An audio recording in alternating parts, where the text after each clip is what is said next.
अस्सलाम वालेकुम students, this is professor ज़ेब। उम्मीद करता हूँ आप सब लोग खैरियत से होंगे।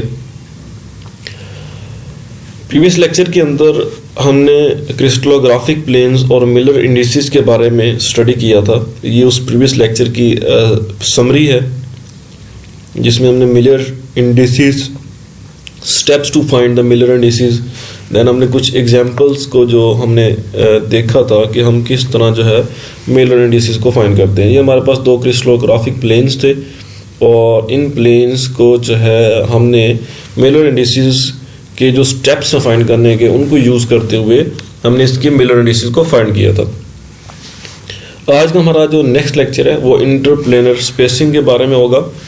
इंटरप्लेनर स्पेसिंग देखेंगे क्या होती है और इसका फार्मूला ड्राइव करेंगे कि किस फार्मूले के तहत जो है हम इंटरप्लेनर स्पेसिंग को फाइंड कर सकते हैं। तो लेक्चर को स्टार्ट करने से पहले अगर आप इस चैनल पे न्यू हैं तो इस चैनल को सब्सक्राइब कर दें और साथ में लगे बेल आइकन को भी प्रेस कर दें ताकि हर नया नया वीडियो आपको बआसानी मिल सके। तो चलिए लेक्चर को स्टार्ट करते हैं। What is interplanar spacing? With in a crystal it is possible to identify sets of equally spaced parallel planes। Crystal lettuce के अंदर ये पॉसिबल है कि हम आइडेंटिफाई कर सकते हैं कि क्रिस्टल लेटिस के अंदर क्रिस्टल लेटिस के अंदर इक्वली स्पेस्ड पैरेलल प्लेन्स पाए जाते हैं। एक हमारे पास क्रिस्टल लेटिस है। क्रिस्टल लेटिस क्या होता है कि an infinite arrangement of atoms in regular arrangement के अंदर जो हमारे पास होते हैं, तो उस क्रिस्टल लेटिस के अंदर पॉसिबल है कि वहाँ पे इक्वली स्पेस पैरेलल प्लेन्स पाए जाते हैं। जैसा कि यहाँ पे फिगर के अंदर दिया हुआ है कि ये हमारे पास 3 पैरेलल प्लेन्स को जो है वो यहाँ पे शो किया हुआ है। ये पैरेलल प्लेन्स इस तरह है, ये पैरेलल प्लेन्स इस तरह है, ये पैरेलल प्लेन इस तरह है। तो ये इक्वली स्पेस पैरेलल प्लेन्स है। इन दोनों के दरमियान स्पेस सेम है। इसी तरह ये देखें तमाम जो है वो इक्वली स्पेस्ड पैरेलल प्लेन्स है। These are called the lattice plane. इनको हम क्या कहेंगे? Lattice plane. In the figure, spacing between different planes is different due to the difference in the intensity of the lattice points। lattice points की intensity की वजह से इनके दरमियान जो spacing है parallel planes के दरमियान वो भी different है, क्योंकि उनकी जो density है lattice points की वो different है in each family of the planes। तो इंटरप्लेनर स्पेसिंग का आपको पता चल जाना चाहिए कि इंटरप्लेनर स्पेसिंग क्या होती है। बेसिकली इंटरप्लेनर स्पेसिंग क्या होती है? Distance between the parallel planes. Parallel planes के दरमियान का जो डिस्टेंस होता है वो इंटरप्लेनर स्पेसिंग होती है। How to calculate interplanar spacing? Let we have a set of parallel planes with indices. हमने एक सेट ऑफ पैरेलल प्लेन लेना है जिसके इंडिसेस के h के l है। ये हमारे पास एक सेट ऑफ पैरेलल प्लेन है जिसके इंडिसेस h के l है। ये हमारे पास x एक्सिस है, तो ये हमारे पास जो पॉइंट होगा इसका प्रोजेक्शन जो होगा वो a ओवर h होगा। ये हमारे पास y एक्सिस है जहाँ पे b ओवर k है, और ये हमारे पास z एक्सिस है जो कि हमारे पास क्या है? c ओवर l होगा। तो h की l उसके क्या मिलर इंडिसेस है।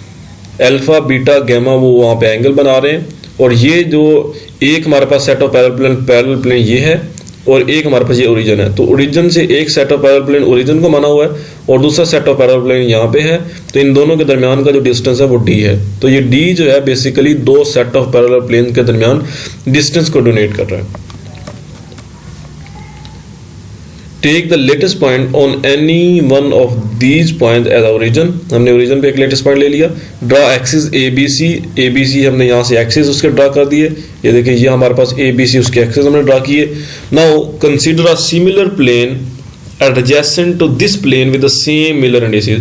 फिर हमने किया, जो हमने मिलर इंडिसेस पहले हमने जो प्लेन बनाया हमने उसी के सिमिलर एक एडजेसेंट प्लेन कंसीडर किया जिसके मिलर इंडिसेस क्या h के l है। तो according to this x is equal to a over h, y is equal to b over k and z is equal to c over l, जो कि मैं अभी आपको बताया हूँ कि ये x एक्सिस पे है तो a over h, y axis पे b over k and z axis पे c over l। So x, y and the z are the intercept of a, b and the c। x, y सब basically यहाँ पे intercept हैं a, b and c के।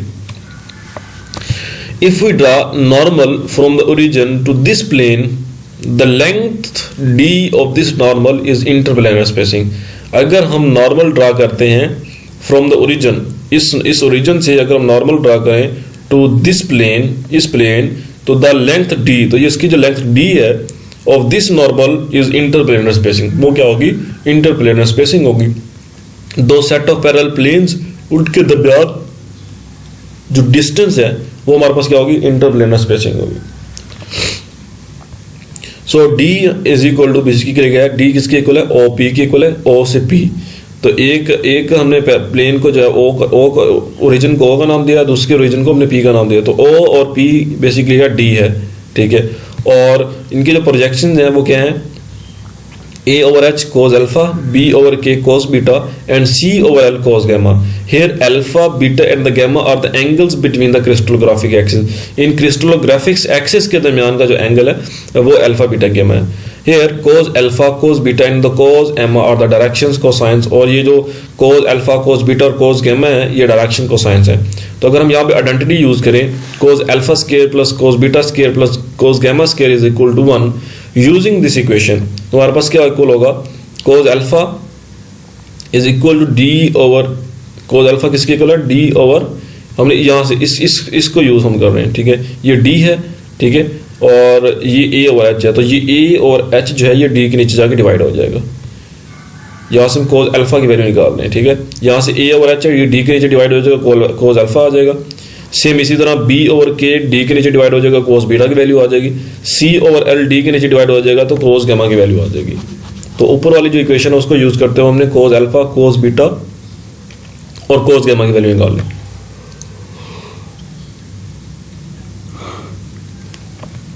तो हमने अब इन values को जो आइडेंटिटी हमने यूज करनी है, cos alpha square plus cos beta square plus cos gamma square is equal to, इसके अंदर हमने इन वैल्यूज को पुट करना है। सिंपली हमने इसके अंदर इसकी वैल्यूज को पुट किया तो d square into a over h का square plus d square into b over k का square plus d square into c over k का स्क्वायर इज इक्वल टू 1 आ जाएगा। यहाँ से हमने डी स्क्वायर कॉमन आया, इसको कॉमन ले लेना है, इन वैल्यूज को कन्वर्ट करना, तो h square over a square plus k square over b square plus l square over c square is equal to 1 आ जाएगा। तो ये हमारे पास डी स्क्वायर है, और ये सारी वैल्यूज हमने इक्वल के दूसरी साइड पर लेके जाएंगे तो वो क्या हो जाएंगी, इनवर्स हो जाएगी वैल्यूज। यानी कि अगर हमारे पास इनकी जो वैल्यू, अगर हमने किया वैल्यूज को इन्वर्स भी किया और साथ में उसका कर लिया अंडर रूट भी ले लिया, क्योंकि यहाँ पे हमारे पास डी स्क्वायर था तो यहाँ पे डी है, तो यहाँ पे हमारे पास 1 इंटू ये सारी वैल्यू और ऊपर 1 ओवर 2 आना था, लेकिन हमने वो वैल्यूज डिवाइड में आनी थी, क्योंकि ये वैल्यू इस तरफ मल्टीप्लाई हो रही है, इक्वल के उस तरफ जाके डिवाइड होनी थी, तो डिवाइड में इसकी पावर 1 ओवर 2 होनी थी, लेकिन हमने उसको ऊपर ला के लिखा है तो हमने -1 ओवर 2 लिख दिया। तो ये हमारे पास इंटरप्लेनर स्पेसिंग, इसको अगर थोड़ा सा और अगर करें तो हमारे पास क्या है, ये हमारे पास इंटरप्लेनर स्पेसिंग एक फॉर्मूला है। लेकिन अगर हमारे पास एक क्यूबिक सिस्टम है तो क्यूबिक सिस्टम के अंदर क्या होता है, तीनों साइड्स सेम होती हैं, इक्वल होती हैं, a is equal to b is equal to c होता है। तो अगर हमारे पास, अगर हम क्यूबिक सिस्टम के लिए इंटरप्लेनर स्पेसिंग फाइंड करें तो हम ये वाला फार्मूला यूज करेंगे, क्योंकि ए और बी और सी इक्वल हो जाएगा, ठीक है। तो ए into H square plus k square plus H square into 1 over 2। इसी तरह का हमारे पास एक टेट्रागोनल सिस्टम है, तो टेट्रागोनल सिस्टम के अंदर क्या होती है, a b does not is equal to c, third a जो हमारा साइड होती है वो इक्वल नहीं होती है, ठीक है। तो हमारे पास उस केस के अंदर हम जो फार्मूला यूज करेंगे वो h square plus k square over a square plus l square over c square use करेंगे, और इसकी पावर भी आएगी जो मिस्टेक से यहाँ पे नहीं दी हुई, तो इसकी पावर -1 ओवर 2 भी साथ आएगी, वो आपने लिख लेनी है। ये हमारे पास डिफरेंट दिए हुए हैं, टेट्रागोनल होगा तो क्या फार्मूला यूज होगा, ऑर्थोरोम्बिक होगा तो क्या फार्मूला यूज होगा, हेक्सागोनल होगा तो क्या फार्मूला यूज होगा। तो ये तमाम जो सिस्टम्स है उन सिस्टम्स के लिए इंटरप्लेनर स्पेसिंग के फार्मूलाज यहाँ पे दिए गए हैं। यहाँ पे हमने इंटरप्लेनर स्पेसिंग को कैलकुलेट किया हुआ है एक क्यूबिक प्लेन के लिए। तो क्यूबिक प्लेन में हमारे पास क्या होता है, तीनों साइडें इक्वल होती हैं, a b is equal to c होता है। तो हमें यहाँ पे जो है एक ए की वैल्यू गिवन नहीं है, हमें एच के एल की वैल्यू गिवन है। एच के एल की वैल्यू क्या है, 1 0 0, 1 H is equal to 1, k is equal to 0, l is equal to 0। तो जस्ट हमने वैल्यूज पुट करनी है और हमें इंटरप्लेनर स्पेसिंग सबकी मिलती जाएगी। तो ये था हमारा आज के लेक्चर।